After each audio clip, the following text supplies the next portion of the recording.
Okay guys, so here's the set. If you missed the first part, go back and check it out on how I put it together. But it's really important that I tell you to go back in case you want to see how I did it. So here I am. I grabbed all my light stands. I kind of set them up, and yes, my dog is running around. Right here I am struggling with my softbox. So I have two strip boxes that I'm going to be setting up in the back, and they are there so that I can backlight my subject and the set. Also to add just a little bit of color to the image, spreading out over here on the back and the back of the couch. I do end up taking those grids off because, you know, grids kind of more concentrate the light in one area, but when you take them off, they do seem to spread a little bit more, and I kind of want that softer look in the back. So I take those off. I do grab my light here, I attach it so that I can get those kind of rolling.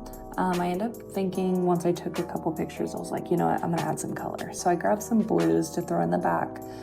Here it is with just the soft boxes on. So now what we're gonna do is we're gonna have to light the subject. I have all these toys here, so I definitely wanna make something cool with it.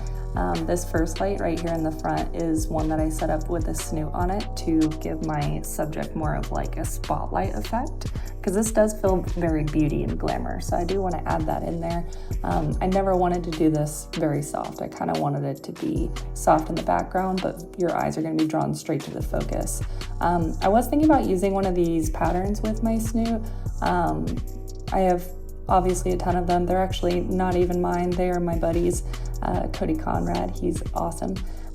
But I put this in here and I was like, oh, maybe I can add something cool to the set, but then I realized it's way too busy. So I do end up taking that and scratching that idea altogether.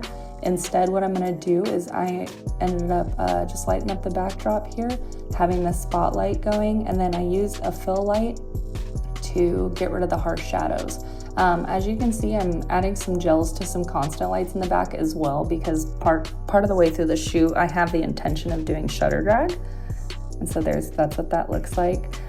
The spotlight allows me to focus on the subject and keep them intact while the rest of it is kind of blurry. Here's the wig we're actually going to be using tomorrow. I let her dry overnight, but she was frizzy. So we are going for like more of a wet hair look. So I'm cutting away some of these pieces to have some pieces fall in her face during the photo shoot.